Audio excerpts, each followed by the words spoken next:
Hello everyone, I'm Rob Mithra. Starting again. We're gonna get through it. We're gonna finish it this time. This time this is the last stretch, right? I have to finish this time. I keep getting distracted. I keep really talking about things. I really do love Kingdom Death, alright? So when I start talking about it, it just gets... the wheels start spinning and things get out of control, and it takes a long time for me to, just express everything that I'm really passionate about, I guess. So this is taking forever. But this time, we don't have much left. We've got the big chunks of things left. So we've got Inverted Mountain, which is just a campaign. Silver City, an expansion. Honeycomb Weaver, which is one more quarry. Ivory Dragon, another quarry. And then Abyssal Woods. 5 more things. They're all really huge. Really going to take some time to talk about. But we're going to do it. We're going to work through it. So, starting right where we left off, here we go. Inverted Mountain Campaign. So, we're just going to read this first before we talk about what this exactly is. So, Inverted Mountain Campaign. Let's just go look right at the pitch here.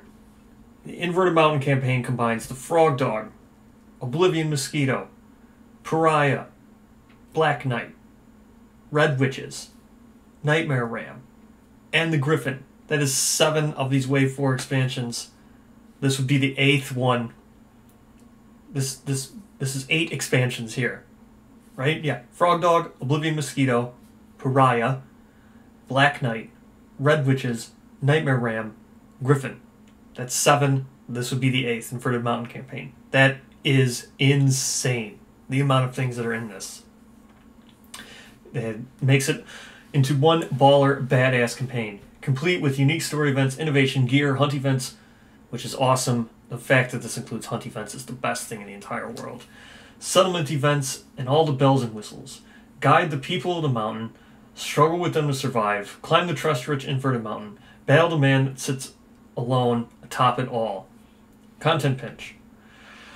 1 rulebook, 1 mountain man, 3 trapdoor men, 4 mountain dungeon armor, 2 new hybrid armor, 2 visionary survivor and narrative sculpts, Hypothesis male, Hypothesis female, 100 game cards, including but not limited to fighting arts, terrain cards, hunt events, vermin, mountain treasure, etc. 12 settlement event cards. 12 settlement event cards. 1 Inverted Mountain settlement record pad, 1 Inverted Mountain character record pad, and more. So here is the Mountain Man. He's the one who sits atop it all. This is also, it showed if you... When Frosthaven became the most funded Kickstarter, he put a picture of the Mountain Man up. There's the Mountain Man. Here are the Trapdoormen. There, right there. Trapdoormen burrow into stone faces, sculpted into the floor or sides of the Inverted Mountain, wherein they wait for their prey to pass nearby and attack. So then here are the 4 unique gear. I guess this and this. I don't know exactly what this means. They're not gear sets. These must be the hybrid gear sets. Or they're the 4 narrative sculpts. I don't know exactly what this is. Neat. Here's the Hypothesis male, Hypothesis female. Here's the artwork for them. That's the original pitch. Let's go to the next one. Here's the Inverted Mountain. We're developing all the monsters for the Inverted Mountain campaign at the same time, so we can ensure that it is the best campaign arc yet. Very ambitious. I don't disagree. It has a chance to be. Insanity is going to play a major role, with certain disorders being prerequisites to innovations. Okay, that's terrible. That's terrible. So hopefully, you have certain ways of getting certain insanity or certain disorders, because drawing from a deck when you're using 8 or 7 expansions plus the core expansions plus the new plus the core disorders. So you've got 7 expansions of disorders, core disorders, plus the disorders that this one adds. That deck is going to be huge. That is a terrible idea. That's a terrible idea. I know, no, I said I was going to read through that in this, but that is a terrible idea. Terrible, terrible, terrible, terrible, terrible, terrible, terrible, terrible, terrible idea. That's a terrible idea. Don't do that.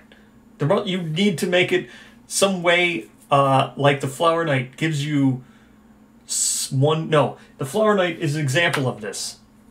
Flower Knight, you require... when someone with a flower addiction disorder, but you can get flower addiction disorder the first time when you depart. So, but you then need a certain fighting art, and then you can get the other fighting art, and then that will let you get the True Blade secret fighting art. But that's so stupid and so ridiculous. That's a terrible idea. There's 7 expansions in this. The Disorder deck is going to be huge. You can have like a 1% chance of drawing what you need. You better be able to just get the Disorder that you need. It better not be random. Otherwise, it's terrible. Can you imagine? I mean, just think about the Innovation deck. If you watch the playthrough I'm doing, I didn't get Forbidden Dance. And that's all I wanted for like 10 years. And that Innovation deck is only like 10 cards. And I never got it. And I was drawing 4 of them. This is a terrible idea. So fighting arts and sometimes gear. Whatever. The gear requirements and fighting arts. That sounds like just patterns. Patterns have that. And patterns don't seem to be too overburdening. Getting the correct fighting art isn't that bad. And having the correct gear isn't that bad. But prerequisite for disorders to be the prerequisite for innovations. What are you thinking with that?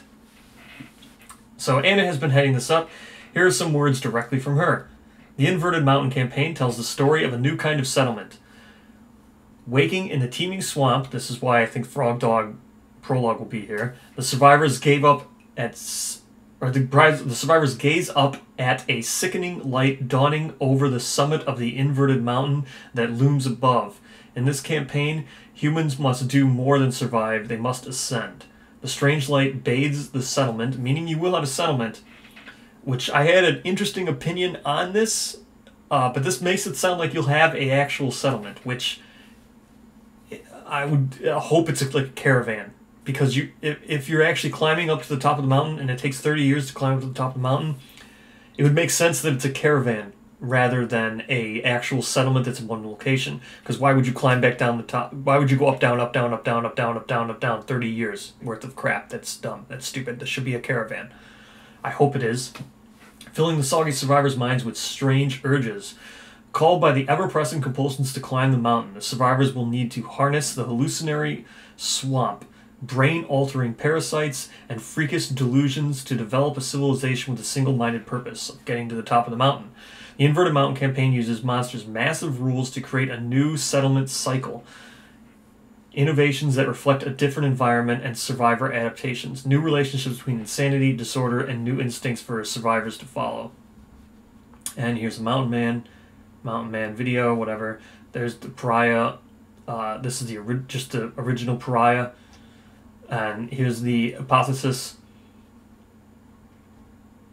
Some more just hypothesis. Neat. All right. Here it is, Inverted Mountain expansion. The final challenge of the Inverted Mountain campaign. Okay. That means that this is going to be very weird to evaluate. We'll get into it. But this sentence is very important. The final challenge of the Inverted Mountain campaign. It makes sense that the Mountain Man would be the top. So that replaces the Gold Smoke Knight. Or whatever. This would be your finale monster, would be this Mountain Man. So here he is there. Again, just kind of shows old scale, new scale. There's the Trapdoorman, Inverted Mountain expansion. Cool. Trapdoorman. Neat Trapdoorman. Neat, neat, neat. Alright, and that's it, pretty much, for actual stuff for the Inverted Mountain campaign. Now, let's talk about this behemoth here. The fact that Anna's doing it is awesome. She's the one who did the Dragon King. So, that's hugely promising. But let's just evaluate this just massiveness of what is even going on here. I don't know what is happening in this campaign, and here we go. Let's wrap our heads around this if we can, to contemplate what is actually going on here. All right, Inverted Mountain campaign, the Frogdog. Okay, so I made little notes here. The Frogdog has to be your prologue, so that's your node 1. Node 1 is your Frogdog. That's the prologue. So either the Frogdog is coming with a prologue, which would be awesome, make that expansion so much better, or the prologue is included in this campaign, which would be fine. It increases the value of this campaign. Well, look, I'm just gonna say it. So remember how I said this right here, new expansion 50. This is probably gonna explode. This is probably gonna become huge. The price of this is gonna go up. All right. So this is a good one to get now because it hasn't gone up from what I've seen. In the pledge manager currently, it's still $50. I think this is just going to go exponentially higher, or it's going to fall apart. And not fall apart. I don't want to say that it's going to fall apart, meaning that it's not going to happen. I think this will still happen. I think the story, whatever happens, will still be good. I think this mess of 7 expansions is. I think that's what's going to fall apart. I don't think this just can't happen, or it's going to be a super unique expansion. So, if this is a mess, this is just a mess. So Frogdog will be your prologue. That's your node 1. Let's just assume that this goes in order as to what actually happens. It kind of seems like it would. So the Oblivion Mosquito would then be your node 2, which replaces the Antelope. Fine. So Frogdog was pitched as a node 1. Oblivion Mosquito was pitched as a node 2. That's true. They do say that as their quarries. Pariah is your Nemesis 1 that replaces the Butcher. Makes sense. That makes so much sense to me, right? The Pariah would come. You're gonna have 2 versions of him. So the Pariah will come the first time. You're gonna meet him as the Butcher. He's gonna kill a whole bunch of people, right? That's great. The story here is awesome. You wake up at the very bottom. The swamp is the very bottom of the mountain. Makes sense to me, right? So what leads into like swamps? Swamps usually have rivers coming out of them, or bogs usually are like conglomerations of rivers meeting up and stuff. The in between of rivers, when rivers get close, that makes like swampy areas. The one white box with the ring-tailed survivor, where you actually get you find the survivor in the basket in the river of blood or whatever. She's born with monster claws. Look, Mountain Man clearly has monster claws. This exactly that. So that's cool. I think that should be woven into this, because remember, that white box came out way after all these other things were pitched. Last Black Friday, I think was that ring-tailed vixen or whatever I think it was. Either way, that'd be neat to have that in here. Maybe that's the lore. Again, let me just say, I'm a DM at heart. When I see monsters and when I see things just thrown together, I want them to be put together, and I want a story there. I love that aspect. I've railed against the Gold Smoke Knight just showing up. I've praised the Black Knight just for having a paragraph that makes sense. Just for having a little bit of backstory. And this Inverted Mountain campaign starts off so good, but it feels like it's not gonna last that way, or it's just gonna be pitched, and it makes sense as to why we don't know anything about all these other monsters, as I'll get into. So, Frogdog again, node 1. Oblivion Mosquito, node 2. Pariah would be your node 1 nemesis. Makes sense. Story would be he would show up, probably gonna fight you on your way up to the mountain, which would make sense that it would be a caravan settlement, not a stationary settlement, which would be awesome. That's why you would have so many more settlement event cards, which, right here, 12 more of them. It's also why I think these mountain dungeon hybrid armors and stuff it would make sense. Well, I'll get into it here. So we'll go. So Pariah, Node 1. Makes perfect sense. So far, this all lines up. Black Knight was pitched as a Quarry 3. I think, let me look back. Yeah, it was pitched as a Quarry 3. One that you don't fight very much. One that you would only fight 1 or 2 times. Makes perfect sense if you're traveling up a mountain. You'd pass the settlement that he's protecting. You only fight him once or twice because you got to move on. You got stuff you got to do. You got to get up that mountain. It makes sense here for Black Knight. Maybe you fight him just in between the years. Now, so that's your Node 3. Perfect sense. Here, Red Witches. They're replacing Kingsmen. They're your Node 2 nemesis. Now, as we just talked about Red Witches. It didn't specifically say how powerful they were. Makes sense here. This makes sense thematically that the Red Witches would now come in. You've met the Pariah. So here comes the Red Witches. They are hunting the Pariah. So as he's going up the mountain, he passes your caravan, you fight him, you engage him, and then he gets away. Now the Red Witches come. They engage you. Now and then they, the Red Witches, even in the pitch, it said it didn't know exactly what it was yet. So if they're involved in the story, makes sense here. You would meet them second, right where the Kingsmen would normally come. Then they would tell you that they're hunting the Pariah, right? So now you've got a linkage here for Pariah. Now you've got Nightmare Ram here, which when I was talking about Nightmare Ram, it didn't really appear to me that it'd be a Node 4. Node 4 is like Lion God level, but okay. What else is Node 4? Let me look. I wrote them down. What else was pitched? Gryphon is also a Node 4, which is kind of weird. It's because then Gryphon is also listed here. So this is where it starts to get really weird and kind of fall apart, in my opinion. So, or it has missing pieces to the story here, which is why I think some of these things will be just shoved off. So, or changed. So Nightmare Ram, he's just here. Now he would show up, but you don't have a, like, you don't have a hand replacement in this campaign. Nothing's pitched here for the hand. Again, I'm assuming Mountain Man is your Goldsmoke Knight replacement. So, there needs to be a hand here, or something, or the hand is just going to be here, or whatever. No, nothing replaced the hand for Gambler's Chest either. The hand's just in that one. So maybe the hand will just be here again in this one. It makes no sense as to why the hand would be following your caravan up the mountain. Who knows? Maybe the Mountain Man is the thing. Who knows? But you need something. There needs to be a third nemesis here. Maybe there isn't one. Maybe that's why Red Witches might be like kind of like that. Or Pariah was pitched really weird nemesis-wise.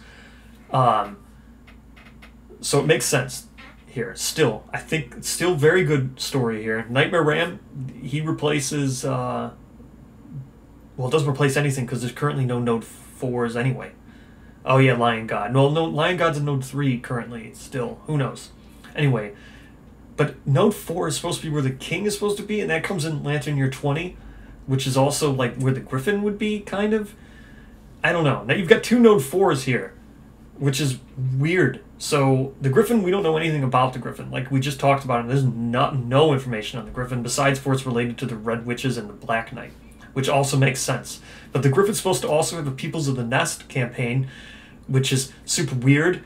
I don't know why the Gryphon and Nightmare Ram are in here, but I guess, Nightmare Ram didn't even really say, it was in its own dungeon. It didn't really say the dungeon was located in the Inverted Mountain. The Gryphon did say it builds its nests on the Inverted Mountain. Maybe the Nightmare Ram will go away.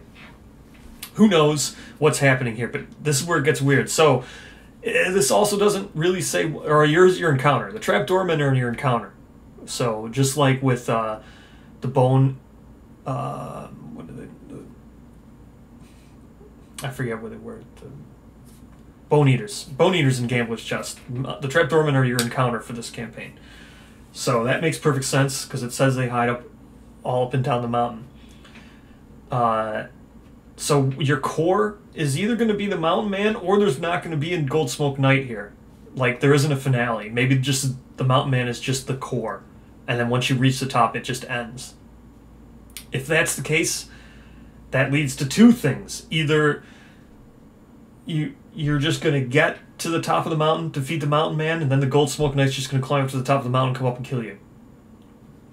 I'm not putting that past it. That's what the Gold Smoke Knight pretty much already does, but the Gold Smoke Knight apparently, you know, is extinguishing Watchers. So there's no reason that the Gold Smoke Knight would come crawling up the top of the mountain just to extinguish your settlement. Why? Doesn't make any sense. So that maybe there's no finale here. So maybe the Mountain Man's a core. If the Mountain Man is the finale, which would make total sense, he's at the top of the mountain and he would just kill everybody, then there needs to be a core added to this, which is why I think it would go up in price. But here's what they're: hypothesis male, hypothesis female. Now, hypothesis male might be the hand.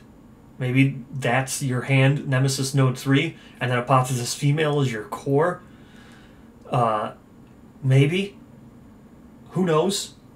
Just like with the first hero expansion, the female was stronger than the male survivor. Maybe that's what it is.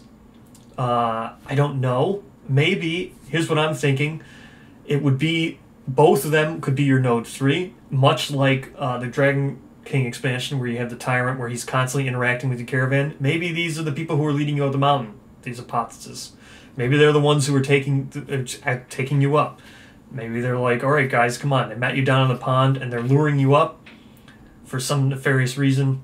Just like with the Dragon King, the Tyrant was actually, like, you know, well, I don't want to spoil the whole thing, but yeah, the Tyrant is basically leading them on.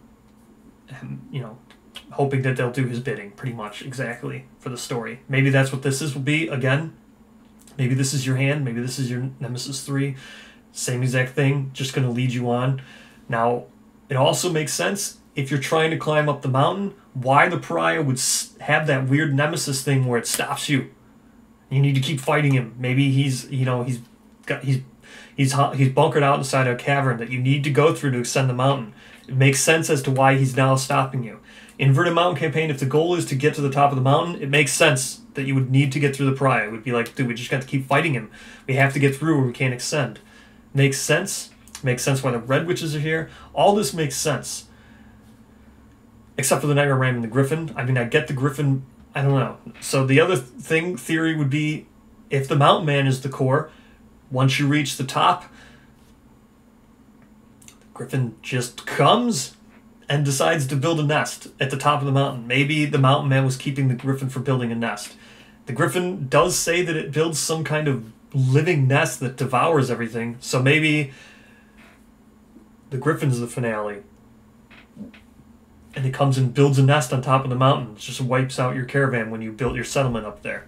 It's just like, no, this is perfect nest spot. Here I come. Gryphon would be the finale. It would make sense that then this would also be the Quarry 4. Then you wouldn't have 2 Quarry 4s. So maybe the Gryphon's the finale. Makes sense. We don't know anything about the Gryphon whatsoever. Maybe that's why we don't know anything. Maybe they're so focused on getting the Gryphon into here, and it says they're developing them all at the same exact time. So they got to the point where it's like Frogdog, Oblivion, which is also a lie because Nightmare Ram was being developed in the original Kickstarter. So Frogdog, Oblivion, Mosquito, Pariah, Black Knight, Red Witches, Nightmare Ram, and then they're like, what do we do with the Gryphon? So that's why there's nothing about the Gryphon. Maybe it's because they don't know what to do with it, and they're stuck currently, writer's block with this inverted mountain. Maybe they make the Mountain Man the core, make the Gryphon the finale that just shows up. I don't think that would change what the Gryphon is. I think the Gryphon will still be a quarry as it was pitched. It would just make this the finale of this. Just like with Dragon King. Dragon King in his own expansion isn't a quarry. So why not for the Gryphon too? That's the Inverted Mountain. So I did not back the Inverted Mountain. That's probably a huge mistake on my part. I think this will just explode in price because it needs more. It needs a core monster. Or more Nemesis, or these aren't. Maybe the price will stay the same, and these are the core, and these are the Nemesis. Node 3, who knows? But this is super ambitious. It would make sense since it uses all these other expansions, that it would want to remain cheap, because it would kind of suck if it did explode in price. It becomes something akin to not like a Gamera's Chest, because it's not adding as much. It's only adding 2 possible, 1 for sure encounter, 2 possible if these are also encounters. I'm not encounters. These are encounters. This two nemesis. This is definitely an AI deck nemesis. Maybe these would be. Otherwise, this is 1 nemesis and 1 encounter. So that seems about the price is right for this. And then you just really heavily rely on all the content in here.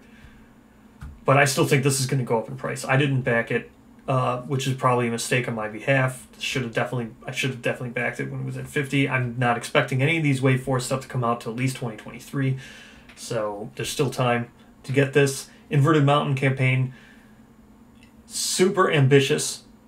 I don't know if it will remain like this. Like I said, 7 expansions, and then to link disorders to unlocking innovations when you're using 7 expansions. Ugh, that deck is going to just be huge, that disorder deck. Same with the fighting art deck. If you're going to require gear and innovations to also be linked to fighting arts, 7 expansions worth of fighting arts, the deck's going to be huge. I think this thing is just going to change. I think it's a really cool, really awesome idea. I think it's the way this is all weaved together will make for just like what it currently is with the People of the Lantern campaign. Starts off really strong, and then it's just as it goes, it's just like they've committed so hard to it being Lantern Year 30, where they're just like, man, we have such a cool story. You go lion, antelope, then you fight some butchers just show up. Now we talk about we bring in Twilight Knights, talk about them wanting to kill off the Watcher, the Twilight Order. Then we bring in the Kingsman, which is talking about the king that's out there collecting. This guy visits settlements, and the Hand comes along. Really strong first 15 years of story, and then it's blah, blah, blah, blah, blah.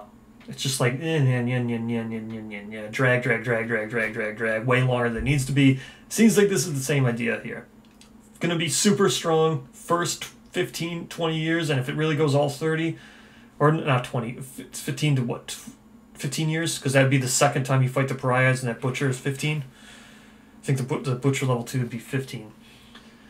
Which would be the serious mode, the one that would block you from going up the mountain. So, and then it would just be a drag after that, the way it's currently pitched, unless the Mountain Man and then the Gryphon comes to build a nest, and they actually foreshadow that stuff.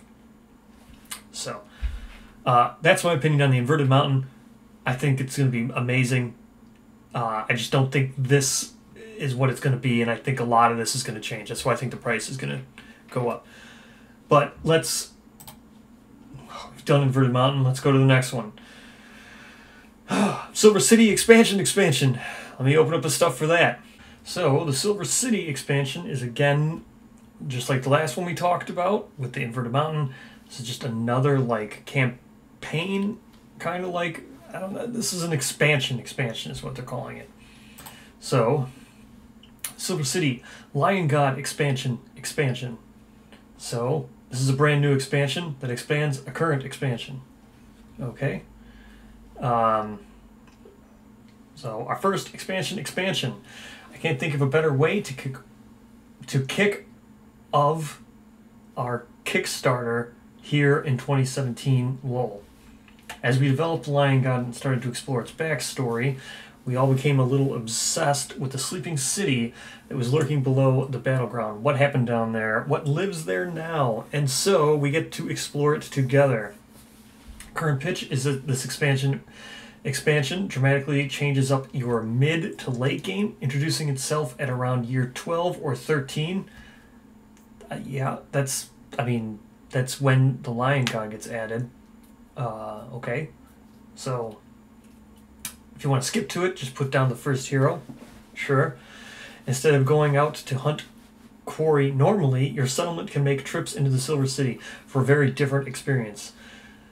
An alternative way to prepare for your final series of battles. Adding this expansion will kind of rewrite a chunk of your timeline. Not really. Nothing really happens after Lantern Year 12, really. You get like just the core monster thing. So like People in the Lantern, you just get, the Watcher's stuff. After that, it's kind of just as nothing. I mean, 1.5, you get the oxidation, but other than that, nothing really happens after Lantern Year 12. So it's great to target these years. Your settlement can make trips into the Silver City for a very different experience instead of hunting.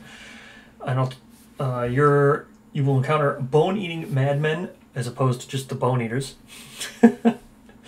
Wearing silverlight jellyfish skin, old half-working guardians, silverlight jellyfish, bone-eating leaping octopi, and the Lost Knight. So, content is, it has a rulebook, the Lost Knight, which I guess is a quarry, or the five bone ghosts, 3 silverlight jellyfish, 2 leaping octopus, 2 silver relic armor narrative sculpts, 2 lion god guardian narrative sculpts, and 100 cards, 16 silver city dungeon tiles.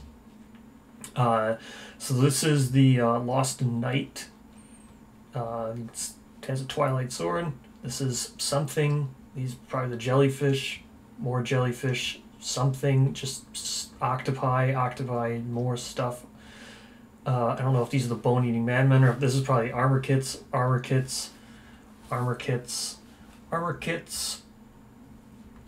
So that's the original Kickstarter pitch for this. Here is a later update on it. The Lion God expansion, Silver City. Dungeon Romp replaces the hunt phase. Cool. Currently have the Lost Knight up and running on the Showdown board. But this looks like a dungeon tile.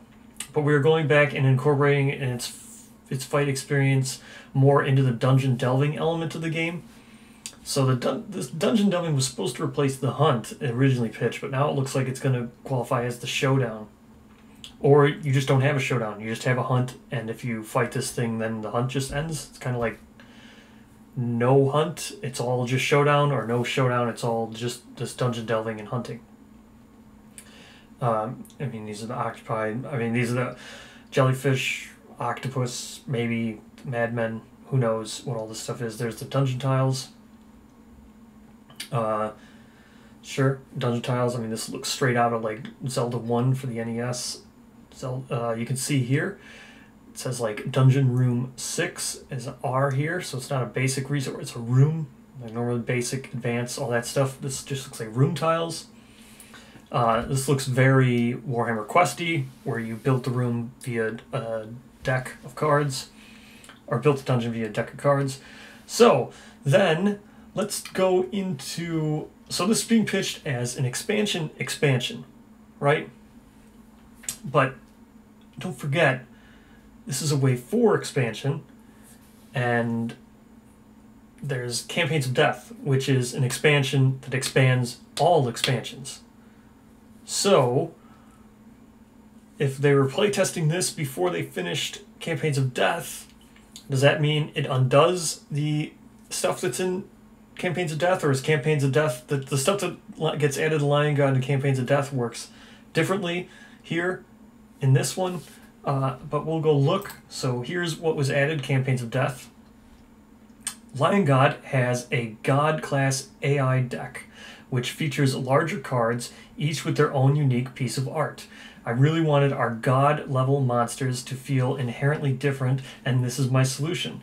Okay, so I've already talked about these stupid cards being way bigger than normal cards and forcing you to re-sleeve them, and they're not going to fit, you know, the very nice Wound Track AI card. The very nice thing, this is just going to mess up all of it.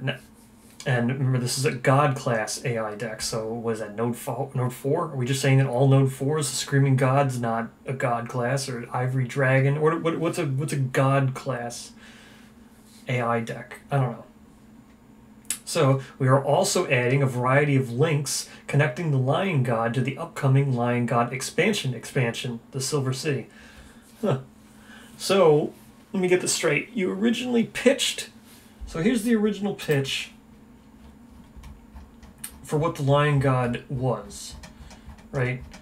So, where was it that you said this?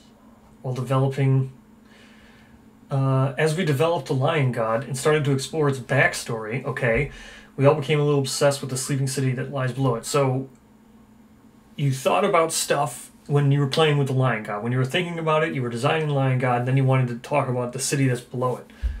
So, then you wanted to expand upon that city. But here it says you're adding a variety of links connecting the Lion God to the upcoming Lion God expansion. So the things that you decided to expand upon after reading the story that was written for the original Lion God aren't actually in the Lion God book, so you're going to add the links into the Campaigns of Death so the Lion God fits better into the Lion God's expansion, the Silver City. So, what you've actually done here is you've made a... So this Lion God is a expansion to Kingdom Death. So this is already an expansion. And then Campaigns of Death is an expansion to all the expansions that expands upon those expansions. And of those expansions, you're now expanding upon the Lion God expansion in the Campaigns of Death expansion, so you can expand out the story so that it fits better in with the Lion God expansion. So in order to play this Lion God expansion, you will now need the Kingdom of Death core, the Lion God expansion, the the Campaigns of Death expansion for the expansions, which expands the Lion God expansion so it fits better with the Lion God expansion. Great, perfect. I didn't back this. That's a convoluted mess. That's just a convoluted mess. So, I have problems with the Lion God. I don't know what you're even going to do with this. You encountered the Lion God full power. So, why? So you add the Lion God. So in order to do this, do you add this to Lantern Year 12, replacing the Lion God? So does this replace the Lion God expansion? Or do you add the Lion God, do the Lion God story in Lantern Year 12, then also add the expansion, Silver City, add that to Lantern Year 12 or 13, I forget when the Lion God gets introduced, do those stories, but then you don't actually hunt Lion Gods, because it's not actually adding a quarry now, so you're going to just fight this climactic end battle with the Lion God. So you're adding the Lion God expansion, but you're not adding it as a quarry. You're going to add the Silver City expansion after adding the Lion God expansion. Then you're going to add Campaigns of Death, obviously, because you need, there's more thematic. So however Campaigns of Death wants to integrate the Lion God expansion, the Campaigns of Death expansion will link it better so it fits to the expansion. Great, I guess. Then what? Like, what happens? It's going to rewrite your story, it says here? Dramatically changes up your mid to late game. Well, I would hope it wouldn't too much, because then what? So what, does the Lion God come along and eat a Watcher? You're still gonna have to do Butchers stop coming? Do Kingsmen stop coming? Does the Watcher not awaken? Or do you just add this stuff in and then do all of that along with the story that's already there, and then fight a Lion God afterwards? After feeding the Watcher, you go fight a Lion God. Or I don't. Where does this fit? Why would you ever want to do this? Why? I don't get it. I don't. It's very weird. I'm assuming these are all. This is just going to be a dungeon. I don't. And what's the Lost Night? I don't know. So you never really fight Lion Gods. You fight it just once. What happens if you just don't? So you get rewards for fighting Lost Night. The rewards for the Lion God aren't that good. Does the Lion God now have a different level? Does it still follow the same rules? Because the reason why you don't want to fight, I don't want to fight the Lion God in my current game, is because fighting the level 3 is just kind of difficult, and the level 3 reward, the statue, it sucks. So I would hope Campaigns of Death would rework it so it's it's at least better, because you want to fight the level 1, but you can't fight the level 1 unless you do it really early, like Lantern Year 18, because Lantern Year 19 is a Kingsman and Lantern Year 20 is your Watcher. So, but then it begs the question is, would you never want to play People of Lantern, and you want to just play the new Gambler's Chest thing? So, okay. What about Inverted Mountain that we just talked about? So would you just throw this into Inverted Mountain? There's already 7 expansions there. That seems like a lot to throw this in. Why would you ever want to fight any of those things? You've already got 2 Node 4s. You make this 3rd Node 4 if you add this to Inverted Mountain. Okay, so you don't do that, clearly. And you wouldn't want to add this to People of the Lantern, because it would just be weird, because then you'd always have to fight level 3s. Are there level 3 versions? How is this going to work? But since you're not hunting, who knows what's going on with this? This seems like a mess, and there's not really much here to talk about. It looks cool here with these expansion, with the dungeon. I mean, it looks kind of cool, but I don't know what's happening. I don't know. It's not very thought out well, and it requires the Campaigns of Death expansion. Or does it not require the Campaigns of Death expansion? So if it doesn't require the Campaigns of Death expansion, and because, you know, you don't want to make an expansion, you don't want to make the Kingdom of Death expansion, Lion God, require another expansion, Campaigns of Death, to make its expansion work. Because that'd be weird. But the expansion, Campaigns of Death, is reworking the whole AI deck.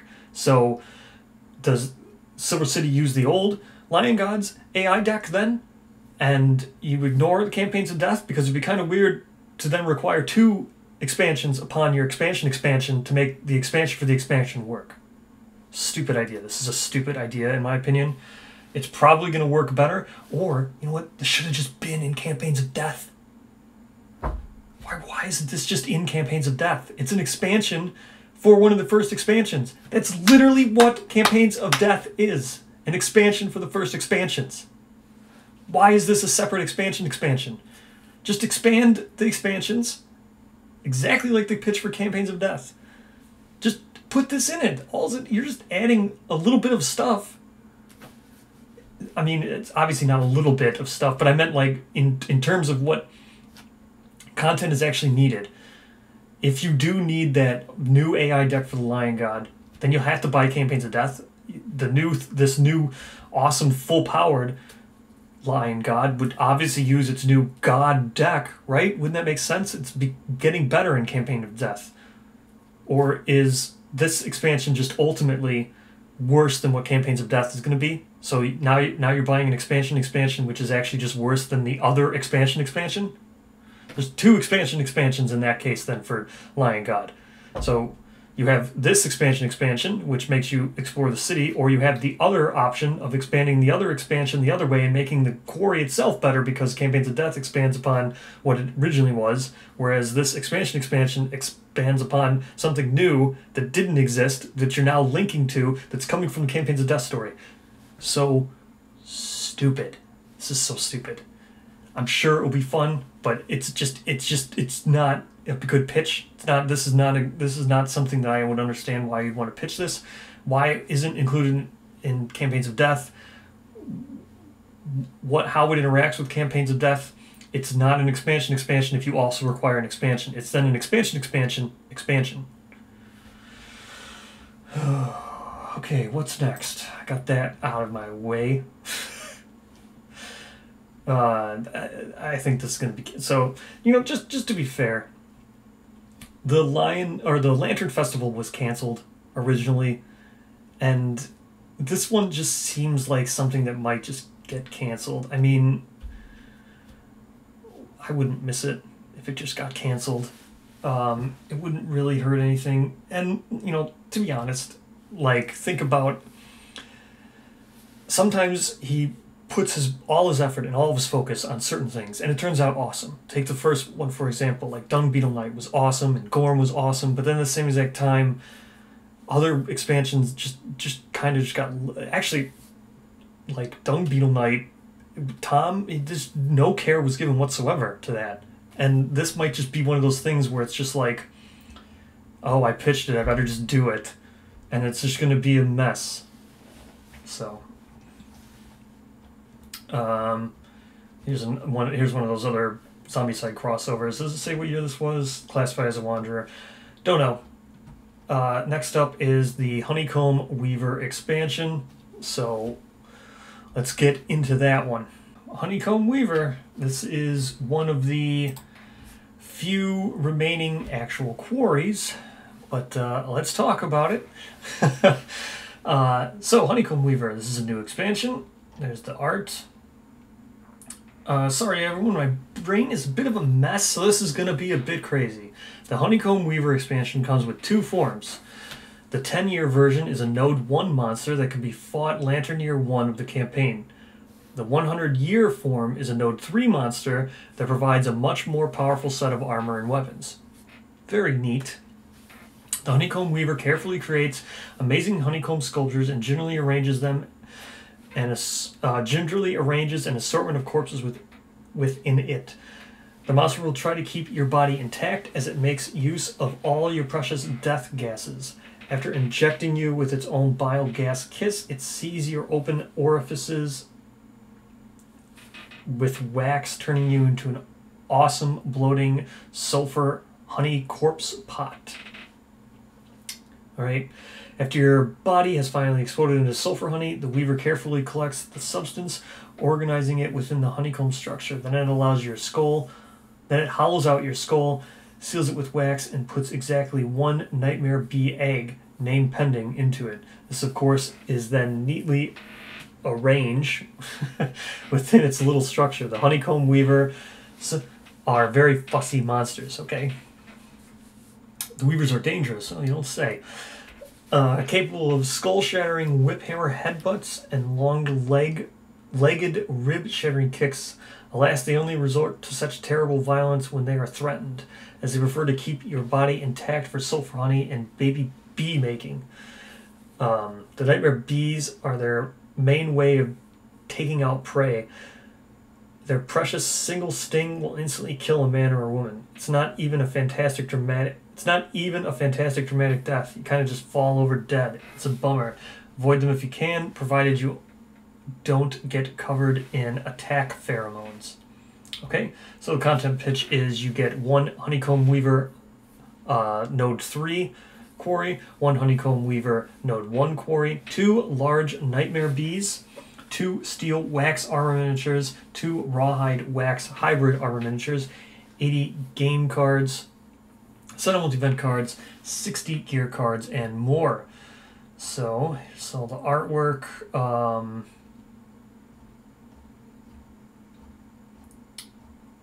Yeah, so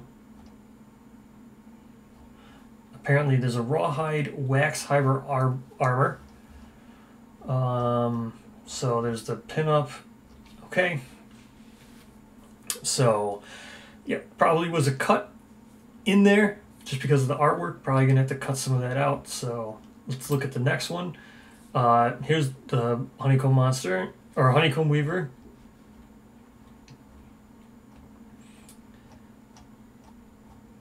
And here is Titan Bee armor, which looks amazing. This is easily the best armor of all armors. This armor looks absolutely just amazing. I love this armor. This is just the best. This armor is just awesome. So there's also supposed to be hybrid armor sets in here. So here's some just renders of other armor sets. I think the Titan Bees are in here. I don't know. There's Red Witch's armor sets. Abyssal Woods armor set. We haven't talked about that one yet. Frogdog armor sets. I don't think... a lot of this stuff's subject to change. So I guess there wasn't a Titan Bee one in here. Honeycomb Weaver expansion. So Titan Bee, Titan Bee, Titan Bee. Now a new Node 1 quarry monster included in the expansion. +1 early game monster. So Titan Bee wasn't originally in the original pitch. As you look here... There's the original pitch. So the original pitch is 2 large nightmare bees. So unless this is supposed to be the Titan Bee, I'm sure is replacing the 2 large nightmare bees, and perhaps this Node 1 quarry is also replacing the Honeycomb Weaver 10 years, which is supposed to be the Node 1. Maybe this is now the Node 1 instead of that, or this expansion has 2 Node 1s and 1 Node 3, because it does, the way it looks here, it's like +1 early game monster. So that either means it's an additional +1, or it's just now you're getting this instead. This is the new +1 instead of the other one. So the artwork for the Titan Bee turned out really cool, so much so that I decided to make it a Node 1 quarry monster. Now the 2 forms of the Honeycomb Weaver will be... Oh, so it says right here, now the 2 forms of the Honeycomb Weaver will be Node 3 legendary encounter. Don't worry, the normal sized Titan Bee will still be included. So, okay. So there are still the other, here they're originally called large nightmare bees. So now they're just called Titan Bees, but I guess this also gigantic Titan Bees. Or who knows, Titan Bees. Don't worry, the normal nightmare bees, 30mm base will still be included. So you're still getting those 2 either way. I don't know. So then this is the wax armor that I guess you're getting. So there's going to be two. Now the two forms of the Honeycomb Weaver will be Node 3 Legendary Encounter. I don't know what that means. So it's a node, either it's a Node 3 encounter for the encounter system, or it's a node, but that doesn't make any sense because there's only one encounter system. So I guess it's just a Node 3, two different ones. One's a 10-year and then one's a 100-year. So maybe you fight the 10-year Node 3 first, and you go back and you fight the 100. Next time you fight it 100-year. But both times it's a Node 3. I don't know, kind of weird. So here's the wax armor. There it is. There's the Titan B armor. Absolutely amazing looking. Absolutely amazing looking. There's the Titan B, Titan B, Titan B, Titan B, Titan B, all over the place. So then that's this. So this one. Then here's another update for it. Expect more information in the Black Friday update regarding the progress of Wave 4 projects. But before then, how about a little love from Dis B? That update never came. So here's the more of the B that he's absolutely in love with. There's more of the B. This is pretty cool.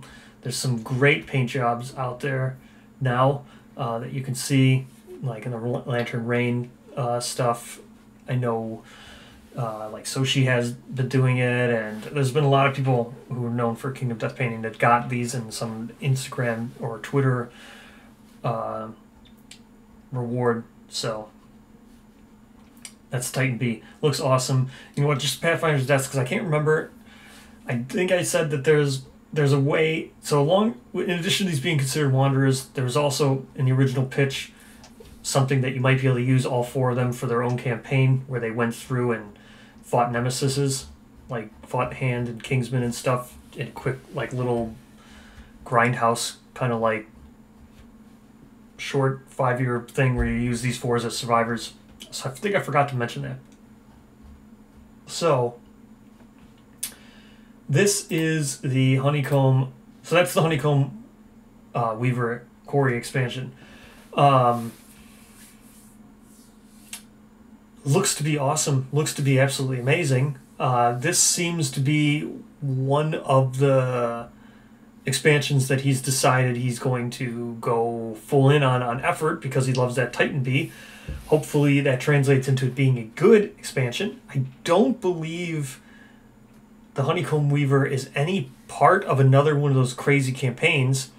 I think the Abyssal Woods says it has an interaction with it, but I don't think it's part of an entire campaign. So, you know, that's kind of neat that it's going to stay away from being included in some campaign that might make it seem more fiddly than it is. It seems to actually just be its own standalone thing, not other backdoored into some Inverted Mountain campaign, or backdoored into Abyssal Woods, or backdoored into the Goblin thing, or not Goblin thing, Gambler's Chest, or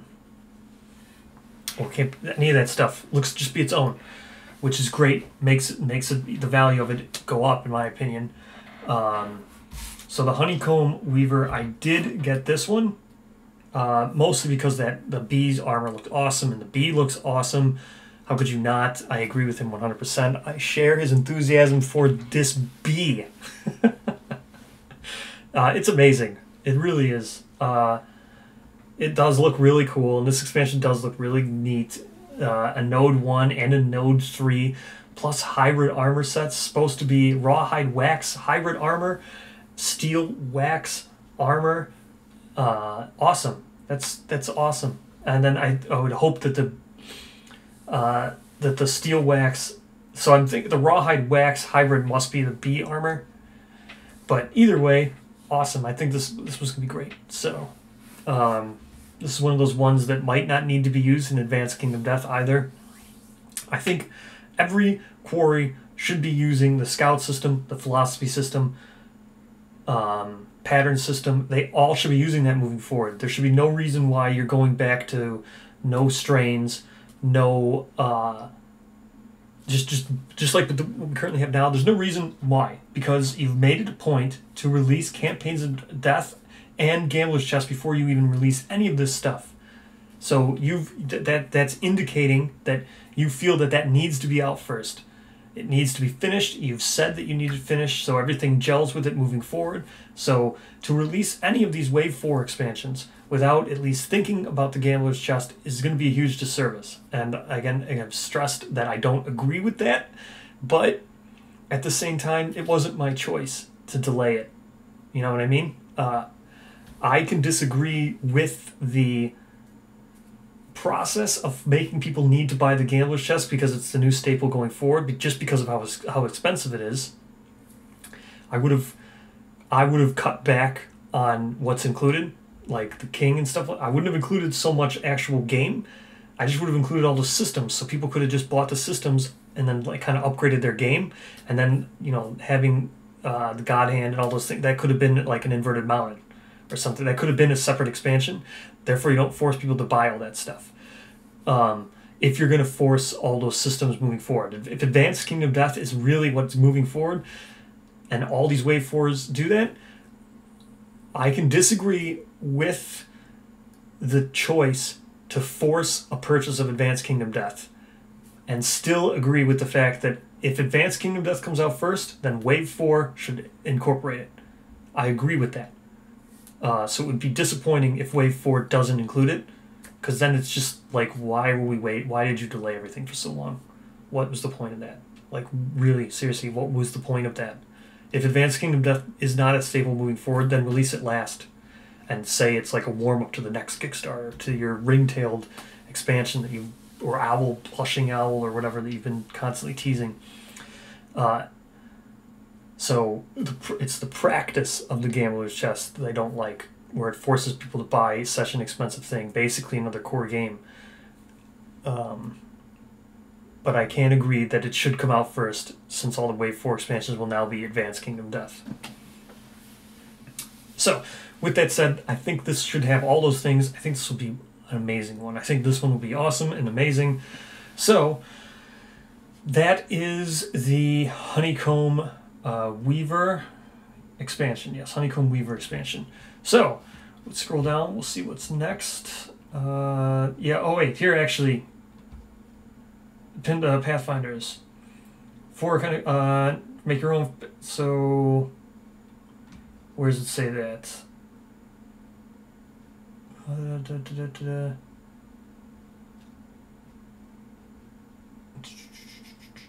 Revamp More Death Hero Mode. So Hero Mode's already included in regular Kingdom Death, so this just includes a revamped More In-Depth Hero Mode and alternate Pathfinders of Death campaign where you can take on the role of these 4 heroes as your starting survivors, and then you just, similar to the philosophy system. So, that being said, that is what will be... that's also included along with them being Wanderers. I forget exactly where it says they're also being Wanderers. So, next we have Ivory Dragon. So let me open up everything that's in for all the updates up around Ivory Dragon. The unplanned expansion. The Ivory Dragon was not planned prior to this campaign's launch. It was added to the campaign for hitting 666666666. Due to it being unplanned, development on it has just started. What I can say is the Ivory Dragon will be huge. Okay, let's go to the actual thing. Here it is. The Ivory Dragon will be huge, and the showdown will be insane.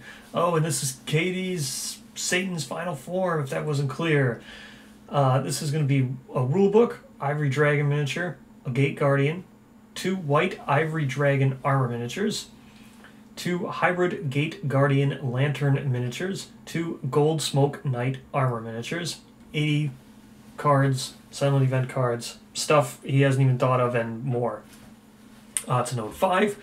So this Node 5, the Ivory Dragon expansion extends your campaign by 5 years, establishing a new final threat after Gold Smoke Knight. It gives the players an avenue to use their experience with the Gold Smoke Knight for further development and gear. Okay? He wants the Ivory Dragon to be the ultimate end cap to a campaign. Okay? Ultimate end cap to a People of the Lantern campaign, because I don't know if so. Let's say that Gold Smoke Knight is required, which it seems it would be for this. I mean, here. So here's some other updates. Here's Ivory Dragon hand sculpture progress. It's not done. Looks very cool. Very cool. You get some starting survivors. Satan is one of the oldest organisms in Kingdom Death, capable of dividing itself many times over. Depending on the passed on genetic code, these quote-unquote offspring may or may not have any idea that they are part of something bigger. Okay, well, okay. So there's, you get them, starting survivors. Here's one of the most recent updates. Like, this one was just in October right here. So, where do I have it? October 23rd this year, this one was. This thing is still not done being sculpted. Here's more sculpts, more sculpts. It's just still not being done sculpted, so that means that pretty much nothing has been done on this. It has no, any kind of anything. Probably not even gameplay, not any kind of anything. Game testing, gameplay is probably not even done on this. He does not typically do gameplay testing without some sort of mini that represents the monster. Not just a mini. He needs the mini to represent the monster. So he needs a mini of the Ivory Dragon before he will start testing or designing. He has said that. I have asked him on Kickstarter. He has responded to me saying that yes, that's how he does do testing. That is why you can see in the old original Kickstarter, that's why these other models hit the store way before you can see them. That's why, like, you could buy Nightmare Ram years and years ago, or Screaming God, or Black Knight. They're just miniatures that he's tested on them, and then he makes them. That's why, and then he tests with them. That's why he loved Titan Bee. He sculpted Titan Bee. He fell in love with Titan Bee, and then Titan Bee became Node 1. It wasn't that he sculpts it, then he decides to do it. So this has nothing. This is just nothing. This is just nothing. Until the sculpt's finished, it's not even started. Maybe there's some other aspect of it he's at least started testing. Who knows? Here's the Gold Smoke Knight armor. Very cool. Very neat. It does raise a whole bunch of questions as to if the Gold Smoke Knight is a thing. The Gold Smoke Knight would then need to be in other campaigns, which is terrible. Terrible, because that means... Yeah, so either the Ivory Dragon is going to be People of the Lantern only, because Gold Smoke Knight is only People of the Lantern, or Gold Smoke Knight is in other campaigns for no reason. Like, I mean, he has very little story. He extinguishes lantern hordes, watches lantern hordes to try to snuff them out. He extinguishes them. That's it. That's this whole thing. That's it. He's a mindless zombie. That's his only bit of story. And this looks to take it away from him. If he's in other things besides if he's in other campaigns aside from the ones People of the Lantern, why would he come to your settlement? There's no watcher there. So what we were just talking about with the inverted mountain. So the mountain man might be the core. After 20 years, you fight the mountain man. After 25 years, whatever, you fight the mountain man. You reach the top. You start now you've reached the top, so your survivors are like, well, I guess this is our mountain now. I guess we live here. And then just 5 years later, a Gold Smoke Knight just shows up and kills everyone. For literally no reason, because there's no lantern horde there. But then at least you can harvest him, and now you can do the Ivory Dragon and Inverted Mountain campaign. It makes no sense.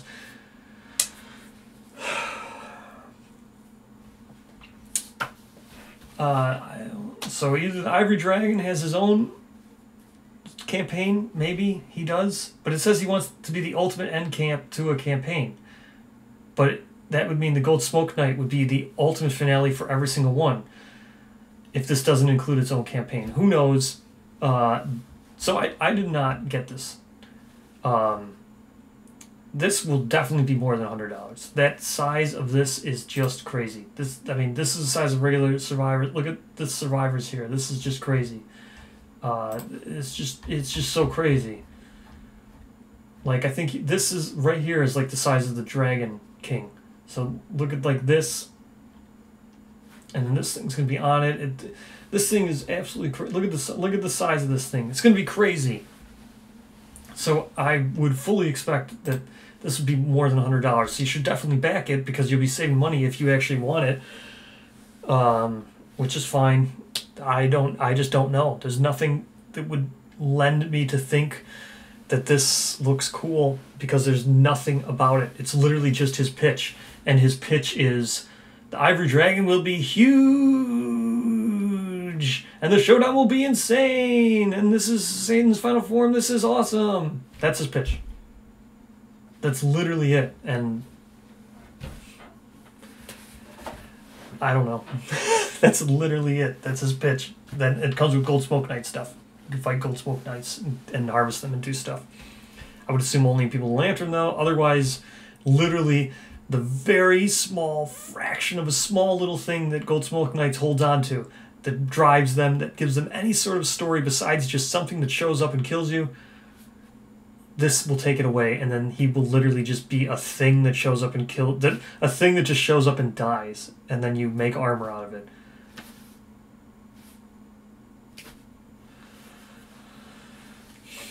I'm sure it's awesome. I'm sure it will be the best miniature ever. It will probably be the best, most beautiful painted miniature ever. I'm sure the Gold Smoke Knight armor will probably be awesome. I'm sure extending 5 years to make a 35-year thing will all be fun and good. But do you really want to play People of the Lantern campaign when Wave 4 comes out? No, you're probably going to want to not play People of the Lantern campaign. You're probably going to want to play the other campaigns that are in Wave 4. That's what you're probably going to want to do. Or you'll just use First Hero, go to Lantern Year 20, and think about that. You use First Hero. You skip everything. You go right to Lantern Year 20. You still have 15 years to play. You've skipped 20 Lantern Years, and you still have 15 Lantern Years to play before you get to the Ivory Dragon. What? That is crazy. So that's that. I don't know. Like I said, don't take my opinion on this one. This is just my thoughts and my opinion on it. Probably super wrong. I'm sure everyone else is probably going to be like, man, that's the best looking expansion ever. Okay. It's not pitched very well, and it doesn't have any kind of gameplay, and it doesn't sound promising to me. Sounds weird. Sounds like it's forcing you into People of the Lantern. Or nothing.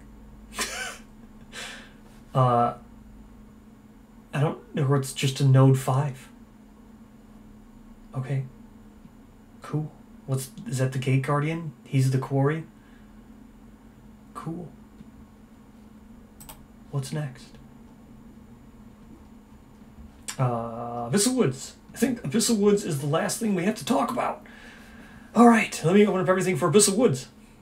So, this is not labeled as an expansion. However, the Abyssal Woods expansion includes means to play it as a campaign, which requires the Flower Knight and Spidicules expansion, a mini campaign where you can play as the Disciples of the Witch, or you can use the Sparrow Goblin as a regular quarry monster in your campaign.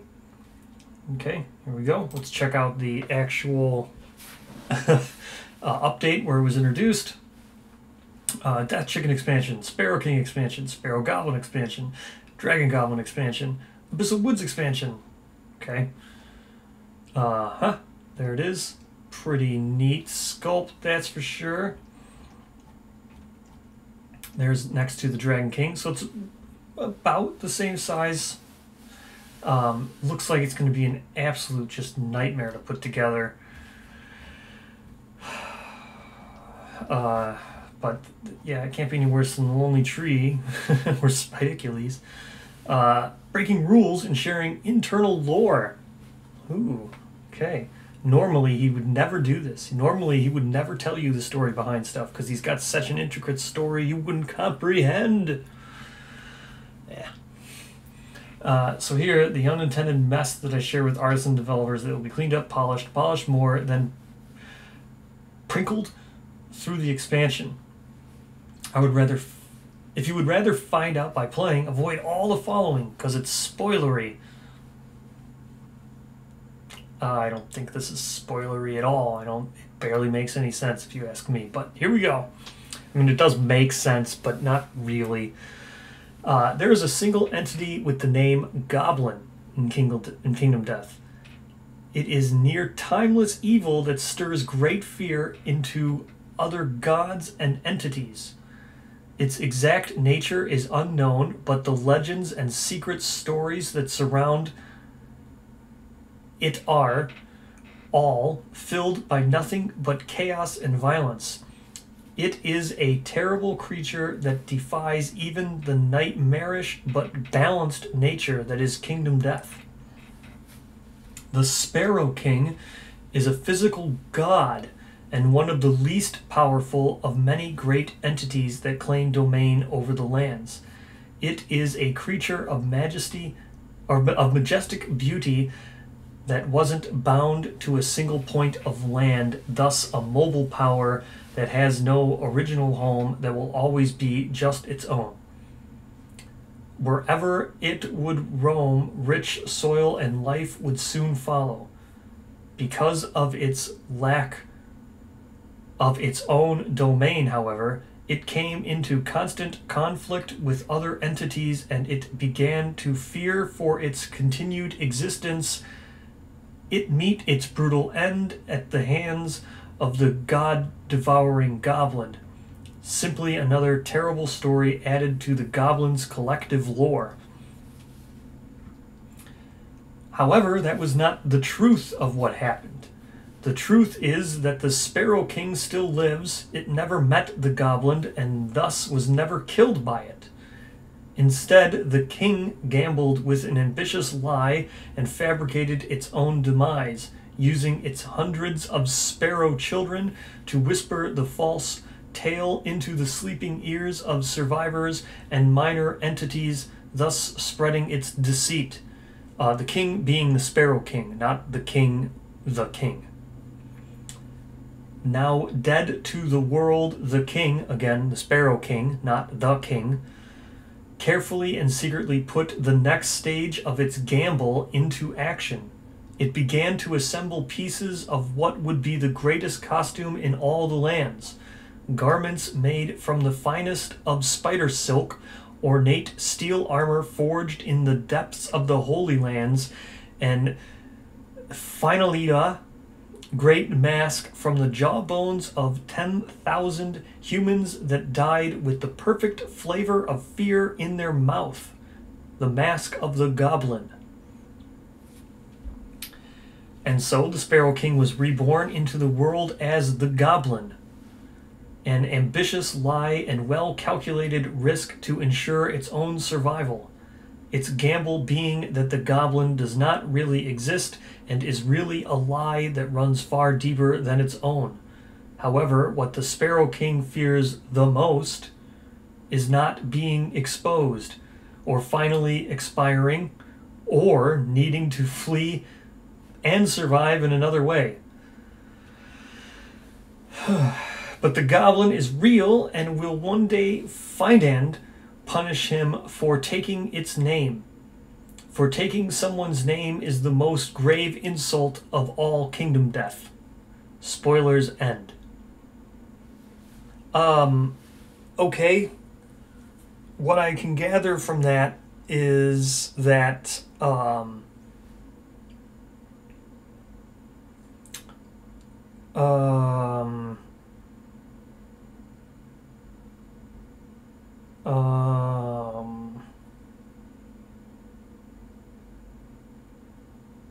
Abyssal Woods campaign. The Abyssal Woods expansion, of course, has the Abyssal Woods campaign. It's a fully developed reimagining of People of the Bloom campaign in the Flower Knight expansion. Develop a civilization in the Abyssal Woods. Worship the Flower Knight, battle disciples of the witch, hunt the dragon goblin, confront the flower witch, craft awesome armor, roll around spider balls, and more. In addition to the core game, you'll need Flower Knight expansion, Spidecules expansion, The Dung Beetle Knight and Honeycomb Weaver expansions have optional special interactions with the campaign too. Okay, so that's if you want to use it as the Abyssal Woods campaign. So I'm assuming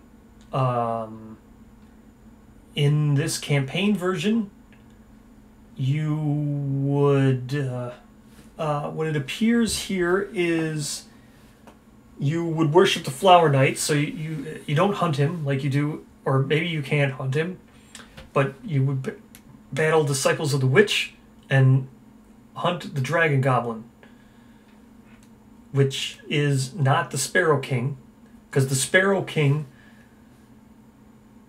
is someone different. The Dragon Goblin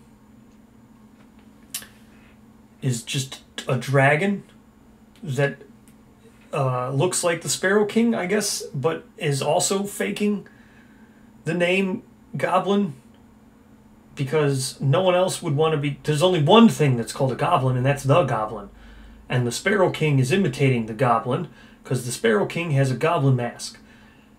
And that goblin mask was made from 10,000 skull or jawbones of survivors that it made. I'm assuming while it had yet to take up the ruse of the Goblin. So it made the goblin mask prior to spreading the lie while it was collecting the jawbones, because then it didn't have a mask, so people would have still seen it was the Sparrow King, but the Sparrow King was supposed to be dead, but then he made a mask. So then he put on the mask, then he spread the word that he was now the Goblin, and then this Dragon Goblin, even though it was called a Goblin, even though you're not allowed to take the name of the Goblin, because then the Goblin will want to hunt you down, because that's a grave insult, and then kill you.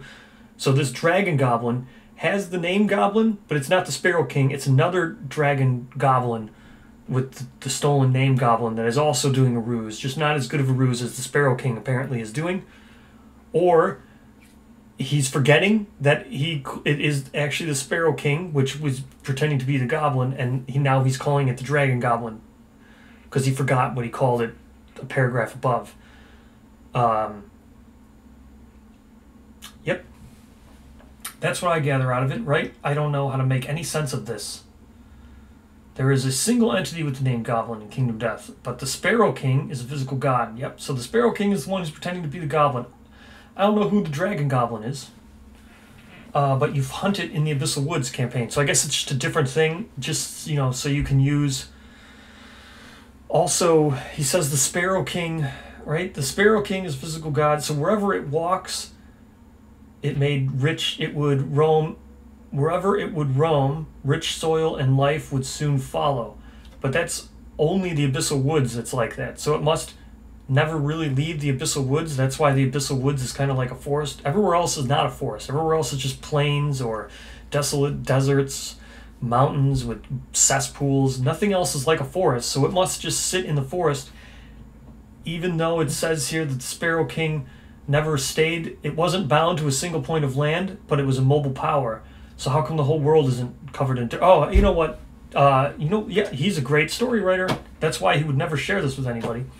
Okay, Kingdom Death. So now you can also use it as a campaign node number 3, which means it replaces the Dragon King. Which the Dragon King would also... Wouldn't the Dragon King be stealing the name of the king? So isn't that insulting to the king? So wouldn't the Dragon King then want to come fight the king? Or would the king want to come fight the Dragon King because it's a grave insult to take someone's name? Who knows? Or it's just everything's just a king and just he puts a very vague adjectives on things. Dragon Goblin has the flexibility to be added to your core game campaign or custom campaign.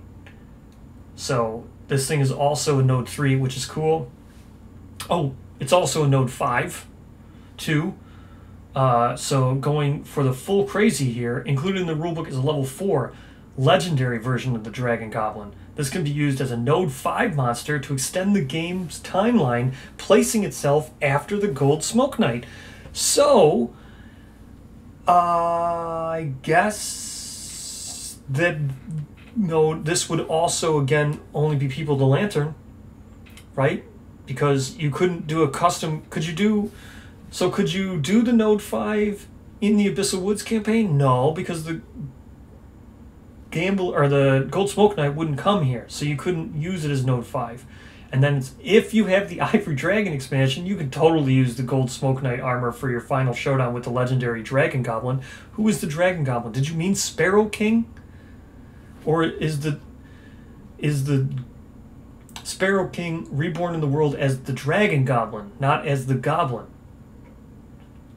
So is the Dragon Goblin the actual name that it's portraying as, and the Goblin is it's just anything with the word Goblin even in it, even if it was like Gold Goblin or Green Goblin, Hobgoblin? It's all insulting.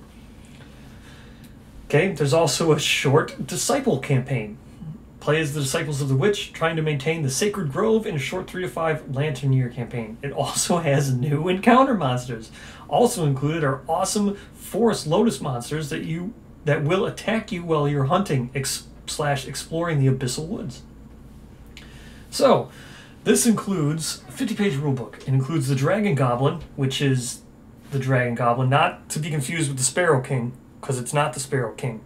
The Sparrow King is definitely not the Dragon Goblin.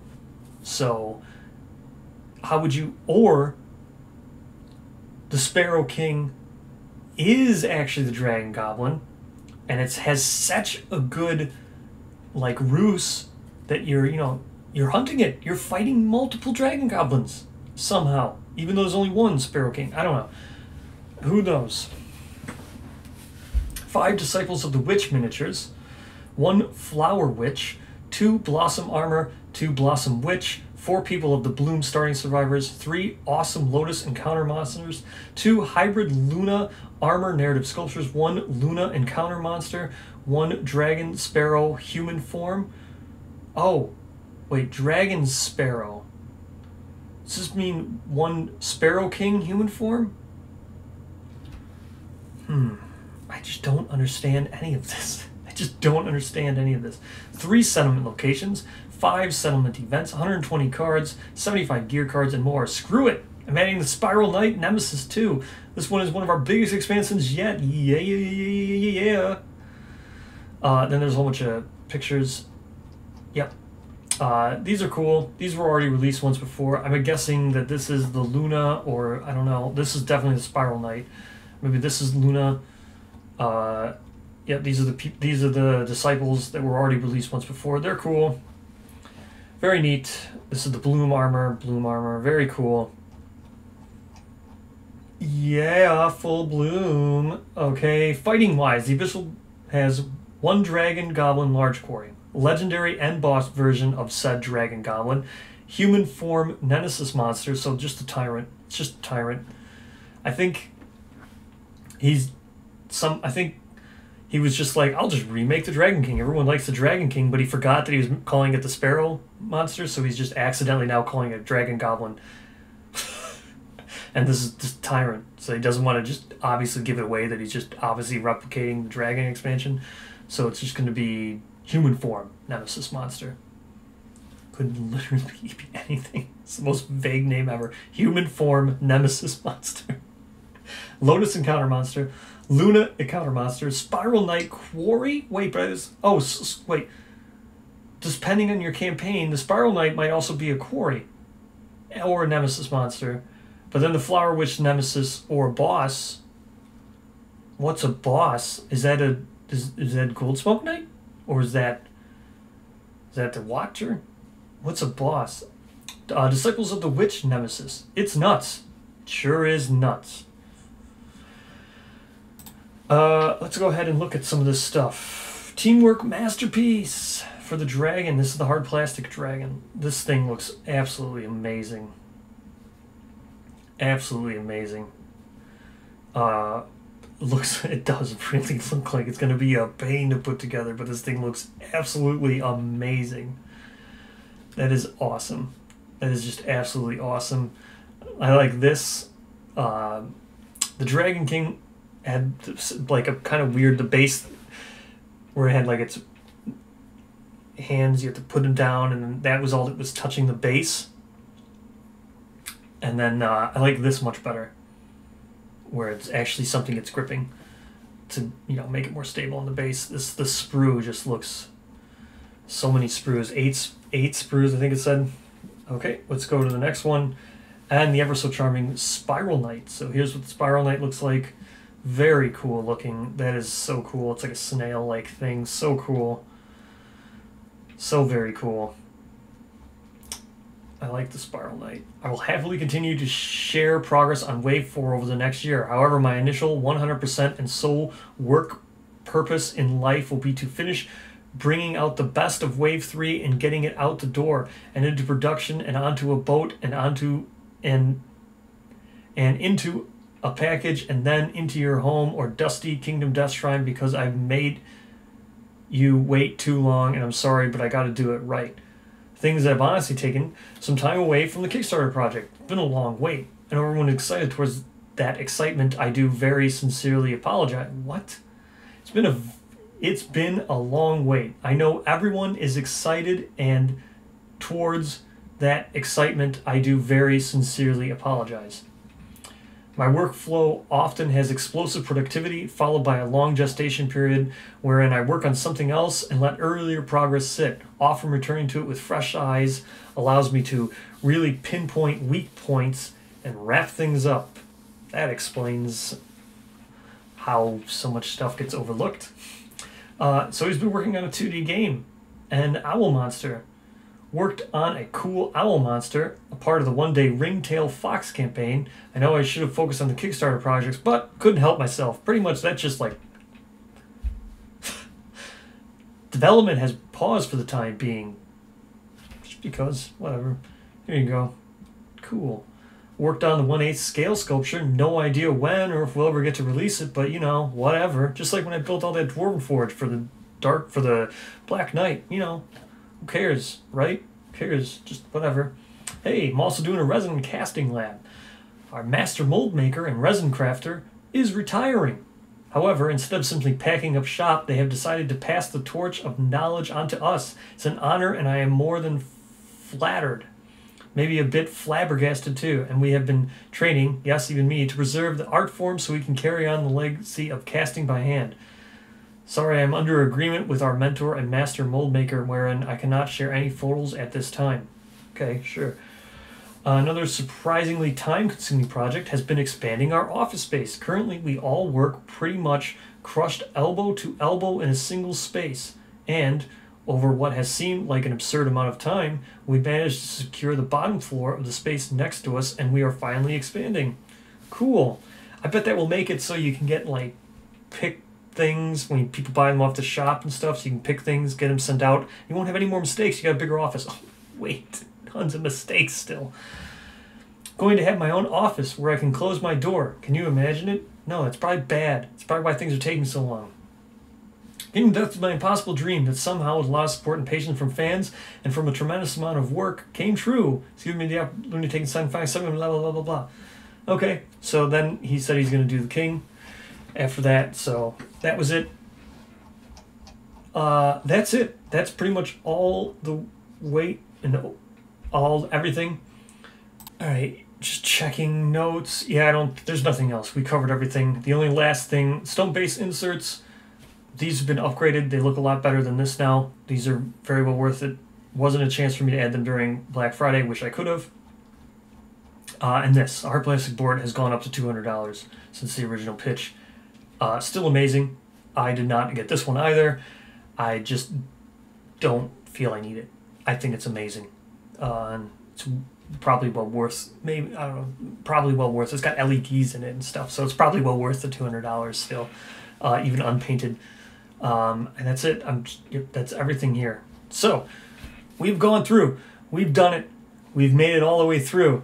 These are my opinions as of now. Black Friday 2020. There'll probably be more updates. I mean, yeah, there will definitely be more updates in the Kickstarter. I can cover them when they come out, but this was fun. It was fun sharing my opinion. I hope I don't come off negative. It is. It's just... Sometimes constructive criticism can sound negative, but I don't intend it to be negative. I hope for the best from all these expansions, and Kingdom of Death is a great game, and he has designed a great game. Mainly, I just have a difference of opinion when it comes to prioritizing, not prioritizing first hero and then not prioritizing Gambler's Chest. Or not prioritizing Campaigns of Death and prioritizing Gambler's Chest so much. It's just... Gambler's Chest is really expensive, and to force people to buy it to even get the most out of Wave 4 kind of sucks. That's the only negative, really. Everything else, I hope it sounds what it was intended. It's just passionate constructive criticism, just like with the Inverted Mountain. I think it will be awesome. It just seems like a mess, and it seems like some bad ideas. I'm not saying that I hate it. I'm just saying that it's just constructive criticism. And I think he'll probably play it, and he'll probably realize that, yeah, making a 7 expansion campaign, shuffling all that stuff in, making innovations based on fighting arts and disorders, based on randomness, is going to be problematic. And it's probably going to start using the philosophy system anyway, so that's going to have to be completely revamped. So that will probably change. So sure, it sounds like I'm being negative on it, but if that does change, and all that stuff doesn't end up being there, doesn't it just mean that, yeah, it was problematic and good? He noticed it and he picked up on it and someone told him about it. Same thing with Ivory Dragon. It's just not much of a pitch. Maybe it will be more awesome the more it goes. So that's it. This has been long. Thank you so much for watching. So amazing. So very humbling. I'm glad this hopefully doesn't come off as a rant. Sometimes I lose myself when I'm talking. Again, I love Kingdom Death. It's a great game. It's so much fun. Even the bad parts of it can still come out to be fun. I just wish for the best product. And oversights exist, and they have existed, and hopefully they get fixed. So thank you so much for watching. So amazing. So very humbling. And thank you. I will see you in the next Lantern Year.